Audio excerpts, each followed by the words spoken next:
행복한 안식일입니다. 네. 제가 이 새천안 교회를 처음 방문한 게 2019년도인 걸로 제가 기억하고 있습니다. 근데 제가 그때 당시에는 이 자리에 서게 될 줄이라고 전혀 상상도 못하고 있었지만, 네, 하나님의 인도하심으로 이렇게 이 자리에 서게 되었습니다. 오늘 저는 하나님께 더 가까이라는 제목으로 말씀을 나누고자 합니다. 저희 주제 성경절 본문 말씀입니다. 야고보서 4장 8절 다 함께 읽도록 하겠습니다. 시작. 하나님을 가까이 하라. 그리하면 너희를 가까이 하시리라. 여러분은 자신의 감정에 솔직하다고 생각하십니까? 저도 제 감정에 솔직하다고 생각을 했었습니다. 제가 저 자신을 잘 알고 이것을 남에게 잘 표현할 수 있을 거라고 늘 다짐하면서 살아왔습니다. 하지만 인생을 살다 보니 그렇지만 더 않더군요. 제가 최근에 이제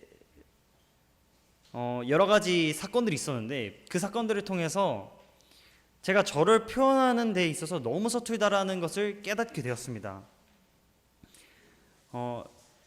개인 심리학 창시자인 알프레트 아들러는 이렇게 말을 합니다. 인간관계는 모든 행복의 근원이자 모든 고민의 근원이라고 말합니다. 사람과의 관계란 우리가 평생 떼어버릴 수 없는 우리 삶 중에 큰 부분 중 하나입니다. 어떤 이들은 이 인간관계만큼 어려운 것이 없을 것이라고 말할 정도로 가장 우리 삶에 있어서 큰 부분 중에 하나입니다. 우리가 살면서 가장 힘들어하는 것이 아마 인간관계라고 우리는 말할 수 있을 것입니다. 그리고 그 인간관계에서 오는 피곤함 또한 어려움들도 우리를 힘들게 할 것입니다. 그래서 그런지 요즘 자기계발서를 많이 찾아보면 인간관계에 대한 책들이 넘쳐납니다. 대표적으로 데일 카네기의 인간관계론이 있고요. 그 다음에 미움받을 용기, 또한 이렇게 여러 가지 책들이 있습니다. 모든 인간관계는 시간이 지나면서 크고 작은 갈등들을 만듭니다. 그리고 그러한 갈등들이 쉽게 해결되지 않고 계속된다면 그로 인한 단순한 불만으로 시작되어 분노, 심지어 혐오와 증오까지도 이르게 됩니다. 심하게는 우울증까지도 가지게 되죠. 현재도 겉으로는 인간관계가 완만하게 보이지만 실제로 인간관계 때문에 정신과를 방문하거나 그에 관한 약을 복용 중인 사람들이 제법 많습니다. 실제로 선진국에 거주하는 현대인 3명 중에 3에서 4명 중에 1명꼴로 평생 한 번 정도는 우울증에 걸린다고 합니다. 그리고 통계에 기록되지 않은 더 많은 사람들이 우울증에 걸릴 수도 있죠. 그리고 이거는 비단 이제 오프라인에서만 국한되는 것이 아닙니다. 우리의 인간관계는 인터넷, SNS로 확장되어서 온라인상으로도 이러한 인간관계가 확장되기 시작했습니다. 그래서 그러한 것들을 생각해 보면 부정적인 인간관계의 면모들이 얼마나 큰 아픔과 충격들을 주는지 우리는 알 수 있습니다. 한 뉴스에서는 미국인 자살 급증 원인에 대해서 파악을 한 자료가 있습니다. 근데 그 중에 원인 1위가 바로 대인관계라고 합니다. 자살 원인은 다분히 복합적인 것이지만 가장 많은 비율을 차지한 것은 대인관계입니다. 그 이후로 딸려오는 것들이 과거나 향후 이중한 닥칠 위기, 마약 등 중독, 건강 문제, 기타 등들이 있지만 이 중에서 가장 큰 원인을 차지하고 있는 것이 바로 대인관계입니다. 또한 한 취업 사이트에서는 직장인 379명을 대상으로 일과 직장 내 인간관계에 대해서 조사를 하게 만들었습니다. 그리고 조사를 실시한 결과 실제로 직장인의 81%는 일 대 사람 중에서 퇴사에 더 영향을 미치는 것은 사람이라고 답했습니다. 그리고 퇴사를 진짜 결정한 직장인들 중 사표 제출의 가장 큰 이유로 직장 상사를 꼬았다고 합니다. 이러한 것처럼 우리의 삶에 있어서 여러 가지 크고 작은 문제들은 바로 대인관계에서 비롯됩니다. 그렇다면 이러한 인간관계로부터 오는 어려움들을 해소할 수 있는 방법은 무엇일까요? 저는 솔직함이라고 생각했습니다. 즉, 터놓고 말하지 못하기 때문에 괴로워지는 것입니다. 예를 하나 들어보겠습니다. A와 B가 있습니다. 근데 저는 이 A한테 제 모든 것들을 터놓고 말할 수 있는 사람입니다. 반대로 B에게는 제가 조금이고 사소한 것들이지만 계속해서 숨기고 살았습니다. 그러면 여러분들이 생각하기에 제가 누가 더 가까워질 것 같습니까? 바로 이 A 친구한테 더 가까워지겠죠? 그리고 이 B 친구에게는 어떨까요? 불편하고 살짝 서먹서먹한 그러한 기분과 감정이 들 것입니다. 시간이 지날수록 이 관계도 A와 더 친해지고 B와는 조금씩 더 멀어질 것입니다. 그런데 만약에 제가 조금의 용기를 내어서 이 B 친구에게 비밀을 다 털어놓기로 합니다. 그러면 저의 관계가 어떻게 될까요?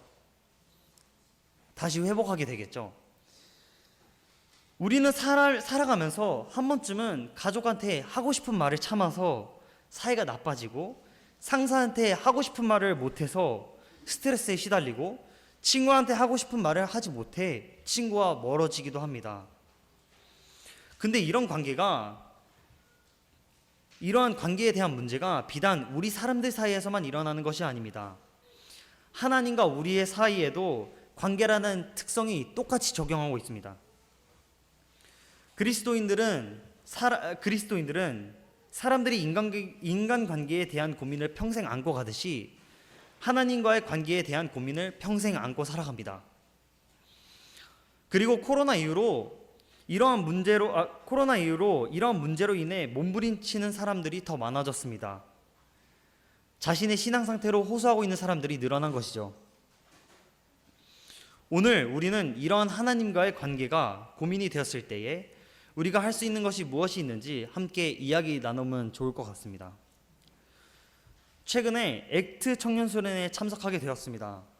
거기에는 정말 많은 청년들이 참석했는데요. 저는 그런 자리에 참석하게 된 것이 처음이라 되게 설레고 기대에 차 있었습니다. 그리고 저희가 소그룹을 시간을 가지고 기도의 시간을 가지고 아침 말씀 묵상을 가지고 여러 시간을 가졌지만, 그러한 시간에 제가 참여할 때마다 많은 청년들 중에서 특히 하나님과의 관계가 친밀한 사람들을 몇 명 만나게 되었습니다. 그리고 그 친구들을 만날 때마다, 그리고 볼 때마다 이런 생각을 하게 되었습니다. 이 친구들은 도대체 무엇을 했기 때문에 하나님과 이토록 가까운 관계를 유지하고 있을까? 우리 그리스도인들은 모두가 살아가면서 한 번쯤 이와 같은 질문을 던지게 됩니다. 어떻게 하면 하나님과 더 가까워질 수 있을까? 어떻게 하면 하나님께 한 발 더 나아갈 수 있을까? 그러나 모두가 알다시피 하나님과 가까워진다는 것은 쉽지만은 않습니다. 때로는 바빠서 정신없어서 하나님과의 관계가 소원해지기도 하고, 때로는 죄책감으로 인해서 하나님께 가까이 다가가지 못할 때가 있습니다. 때로는 너무 힘들고 지쳐 그 누구도 찾을 수 없이 외로워 혼자 절망하기도 합니다. 그럴 때마다 우리는 하나님께 도대체 어디 계신 겁니까? 왜 날 버리신 겁니까? 라고 물었던 순간들이 있을 것입니다. 그럼 이렇게 외롭고 불안하고 버림받았다고 느껴지는 상황 속에 있는 우리 자신을 발견할 때에 우리는 어떻게 해야 할까요? 그 해답을 찾기 위해서 잠깐 모두 눈을 감고 상상 하나 해보시길 바라겠습니다. 예수님께서는 지금 십자가에 달려 계십니다. 그리고 매우 고통스러워하고 계십니다. 예수님께서 숨을 쉴 수 있는 가장 유일한 방법은 못 박힌 손과 발을 사용하여서 힘겹게 몸을 밀어 올리는 것입니다. 날이 저물어 가며 예수님은 다시 몸을 밀어 올리기 위해 바닥난 힘을 끌어모아 외치십니다. 나의 하나님, 나의 하나님, 어찌하여 나를 버리셨나이까? 자, 이제 눈을 모두 뜨셔도 괜찮습니다. 잠깐 했던 예수님의 십자가상의 고난의 장면을 생각하시면서 여러분들은 무엇을 느끼셨습니까? 그 예수님이 어떤 감정을 느끼셨습니까? 지금 예수님이 그 극한의 상황에서 느끼셨을 것이라고 생각되는 그 감정들에 집중해 보시길 바라겠습니다.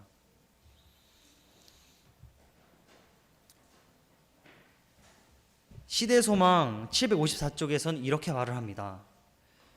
제9시에는 어둠이 백성들에게서는 거쳤으나 아직도 구주를 덮고 있었다.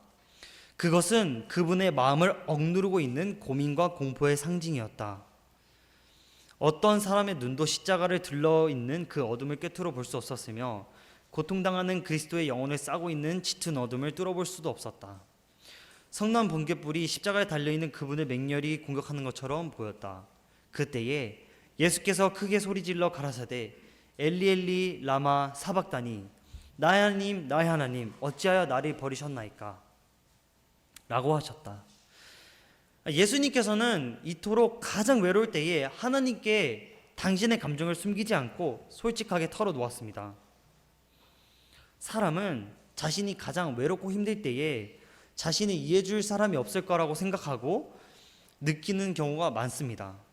그리고 자신의 힘듦을 다른 사람과 나누지 못합니다. 그렇게 됐을 때에 사람은 극도로 소외되어 우울증에 걸리게 됩니다. 그리고 심한 경우 극단적인 선택까지 하게 됩니다. 그러나 우리는 다릅니다. 우리에게는 모든 것을 아시며 우리의 이야기를 항상 들어주시는 하나님이 계십니다. 그리고 우리의 이러한 상황을 공감해 주시는 예수님도 계십니다.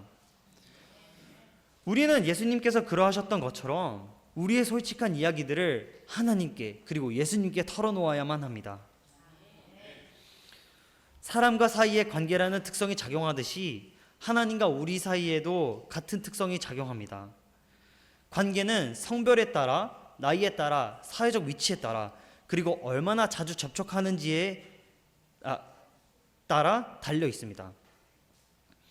그런데 이런 많은 이유들을 하나로 묶을 수 있다면 상대방에 대해 얼마나 많이, 얼마나 정확하게 아느냐에 달려 있다고 말할 수 있습니다. 하나님과의 관계 또한 마찬가지입니다. 하나님께서 그리고 예수님께서 우리를 사랑하시지만 관계는 절대로 일방적으로 한쪽에서 이루어질 수 없습니다. 하나님께서 들으시니 우리가 말을 해야 합니다. 솔직하지 않으면 어떻게 될 것 같습니까? 솔직하지 못하면 불편해지게 됩니다. 저는 이거를 몸소 체험하게 되는 경험을 하게 되었는데요. 지난 학기부터 상담심리학과를 복수 전공하면서 수업의 일환으로 전문 상담가에게 상담을 받게 되었습니다. 그런데 상담사님하고 상담을 거듭하는데 1주차부터 4주차까지 계속 같은 이야기만 상담사님이 반복하게 시키시는 것입니다. 그리고 거기서 덧붙여서 자신의 감정을 느끼라고 말했습니다. 그리고 그 느끼는 감정을 털어놓으라고 말씀하셨습니다. 그래서 저는 알겠다 대답하고 계속 최선을 잇는 다에 계속 말을 했습니다.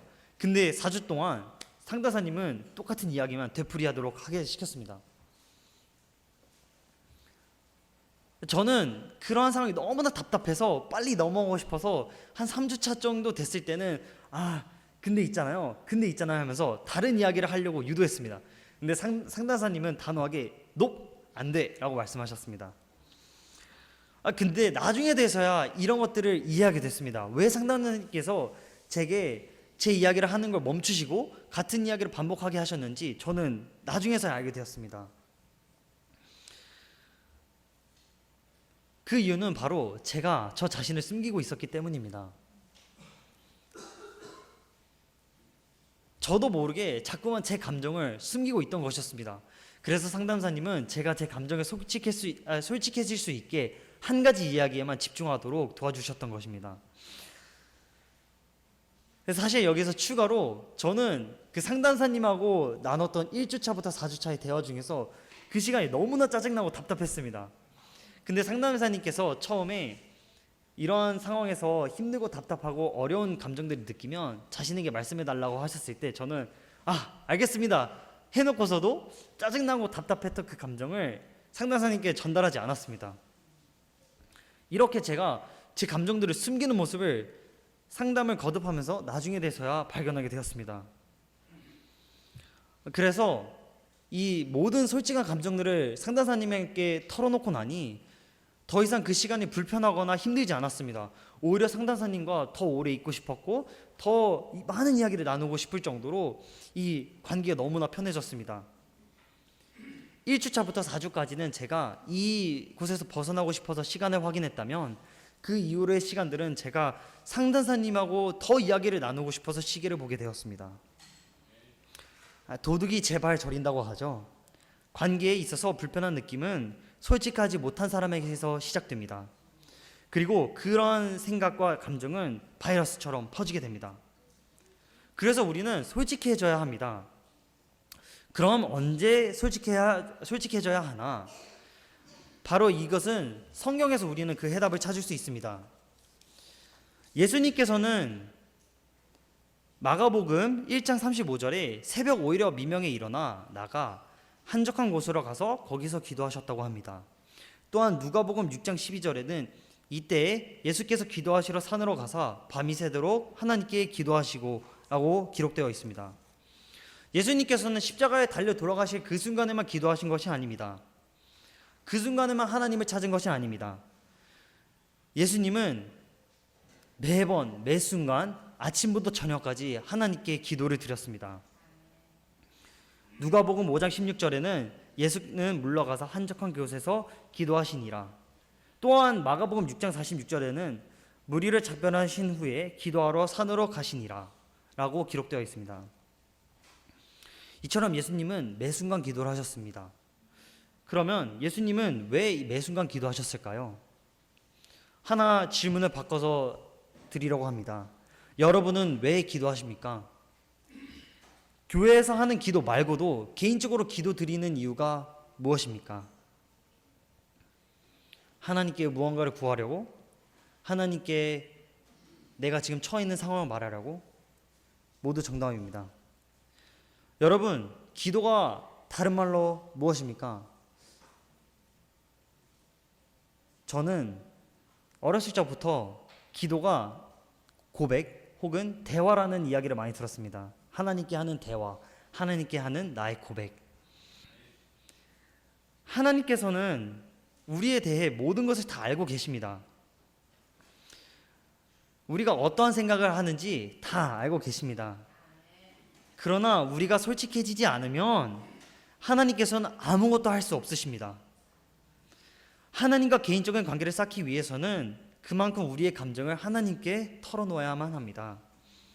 그러나 만일 우리가 하나님께 우리 이야기를 하기를 주저하게 된다면 이 말씀을 읽어야 합니다. 정로의 계단 100페이지입니다.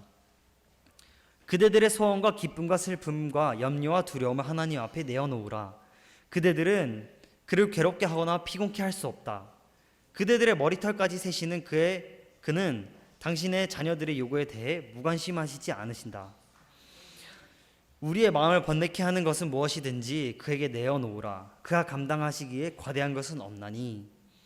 다소라도 우리의 평강에 관계되는 일은 그것이 아무리 사소할지라도 그가 주목하지 않으시는 것은 없다. 하나님과 각 사람과의 관계는 그가 당신의 사랑하시는 아들을 나 외에 다른 사람을 위하여서는 주시지 않은 것처럼 그렇게 명료하고도 완전하다. 성경에는 기도에 대한 기록이 650번이 나옵니다. 그 중에서 응답받은 기도의 기록은 약 450번 정도인데요. 하나님은 약속의 하나님이십니다. 우리가 솔직한 마음으로 주님께 다가간다면 하나님께서는 우리가 내민 그 손을 잡아주실 것입니다. 다니엘은 하루 3번씩 무릎을 꿇고 기도하며 그의 하나님께 감사했습니다. 야곱은 기도를 통해 자아를 철저히 부인하고 하나님의 능력과 사랑을 소유한 믿음의 도구가 되었습니다. 또한 모세는 기도를 통해서 기도하는 한 사람의 힘이 기도하지 않는 한 민족의 힘보다 얼마나 더 강한지를 분명히 보여주었습니다. 한나의 눈물 어린 기도는 이스라엘의 가장 훌륭한 지도자이며 선지자인 또 다른 기도의 사람 사무엘을 낳게 했습니다. 그 외에도 성경은 훌륭한 기도의 사람들을 계속해서 나열합니다. 여호수아, 기드온, 삼손, 다윗, 솔로몬, 바울, 베드로, 그리고 우리의 모본 되신 예수님까지. 시편 102편 17절 말씀입니다. 여호와께서 빈궁한 자의 기도를 돌아보시며 그들의 기도를 멸시하지 아니하셨도다. 또한 예레미야 29장 12절입니다. 너희가 내게 부르짖으며 내게 와서 기도하면 내가 너희들의 기도를 들을 것이요. 마음을 터놓고 지낼 수 있는 친구 한 명이라도 있으면 그 인생은 성공한 인생일 거라는 말이 있습니다. 모두 동의하시나요? 하지만 실제로 그런 친구를 만들기는 하늘의 별 따기일 만큼 정말 어렵습니다. 그러나 우리에게는 친구 되시는 예수님과 아버지 되시는 하나님이 계십니다. 그리고 늘 우리 곁에서 지금도 도와주시는 성령님도 계십니다. 벌써 마음을 터놓고 이야기할 수 있는 분이 세 분이나 계시지요? 하지만 아무리 하나님께서 들을 준비가 되셨다고 하더라도 우리가 말하지 않으면 소용이 없습니다. 우리가 하나님께 말하지 않으면 바뀌는 것은 아무것도 없습니다. 탕자가 부끄러워 아버지께 나아가지 못했을 때 그는 그저 돼지가 먹는 쥐염 열매를 빼앗아 하루를 연명하는 사람이었습니다. 그러나 그가 용기를 내어 아버지께로 나아갔을 때 그를 기다리고 있던 아버지는 버선발로 달려와 그를 안아주었습니다. 그리고는 가장 좋은 옷으로 그를 입혀주었습니다. 하늘의 새를 기르시고 백합화를 피우시는 하나님께서 우리가 다가가는 그 순간에 가장 좋은 것으로 우리에게 주실 것입니다. 부끄럽지만 저는 최근 1년 반 동안 하나님보다는 사람을 의지하면서 살아왔습니다. 제가 군대에서 경험했던 그러한 시간들이 제가 그러한 결론을 가질 수 있게 만들었던 것이지요. 하나님보다는 사람이 내게 더 위안이 된다라고 생각을 했습니다. 그러나 지난 학기는 정말 저에게도 너무나도 외로운 시간이었습니다. 그 시간 제가 친구가 없었던 것이 아닙니다. 그때는 제가 제 인생의 어느 때보다도 친구가 많았습니다. 오랜 시간 함께했던 친구들, 그리고 이번 학기에 사귀게 된 새로운 수많은 친구들. 과장이 아니라 저는 지난 학기에 대략 130명 이상의 친구를 새로 사귀었습니다. 근데 아무리 그렇게 많은 친구들이 있었다 할지라도 저는 너무나도 고독하고 외로웠습니다. 정말 너무 힘들고 기댈 사람 하나 없었습니다. 모든 친구들이 새로 사귄 친구들부터 오랜 시간 함께 보낸 친구들까지 모두가 제게서 멀어지는 느낌을 받았습니다. 그러다 문득 갑자기 든 생각이 있었습니다. 내가 왜 이렇게 이 친구들이랑 불편하지? 저 친구들이랑도 왜 이렇게 불편하지? 내가 그들한테 솔직하지 못했구나. 이런 생각이 들었습니다.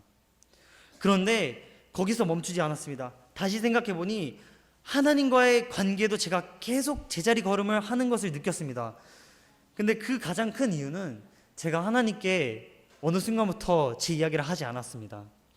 그것을 알고 나니 크나큰 후회와 크나큰 죄송스러움이 밀려왔습니다. 나는 하나님을 찬양하고 믿는 사람이라고 말을 하면서 하나님을 찾아가지 않았으니 내게 바뀌는 것이 없었구나. 저는 제가 처했던 그런 상황들 속에서 계속 하나님께 원망만 했습니다. 하나님, 나 왜 이렇게 힘들어요? 나 왜 이렇게 힘듭니까? 왜 이렇게 외롭습니까? 친구들이 없습니다. 저에게 진정한 친구 없습니다. 라고 외쳐놓고 늘 가장 좋은 친구 되시는 예수님을 정작 찾지 않았습니다.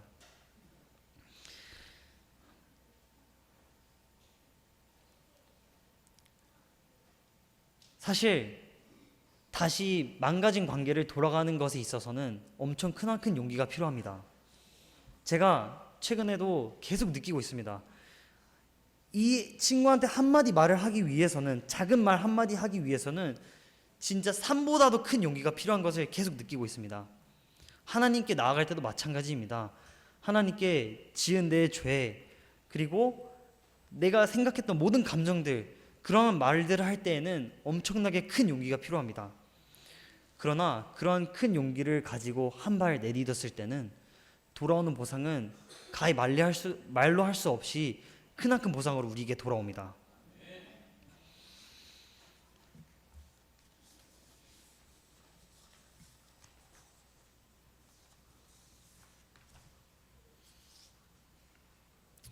저는 우리 새천안교회 성도님들께서 하나님께 솔직함으로 나아가 하나님께서 먼저 뻗으신 그 손을 다시 잡는 우리가 되기를 간절히 소망합니다. 그래서 그 관계가 회복되어 회복된 관계를 통해 더 많은 사람들에게 우리의 이 간증을 나눌 수 있기를 바랍니다. 그리하여 하나님이 재림하시는 그날 우리가 새로 사귄 친구들과 손을 잡고 하나님을 마중할 수 있는 그러한 미래를 그려 나갔으면 참 좋겠습니다. 기도로 말씀 마치겠습니다.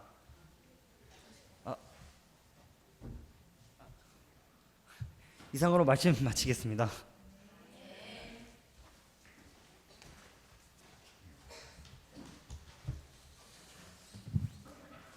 말씀을 생각하시면서 다 같이 일어서셔서 308장 찬미하시겠습니다. 308장입니다.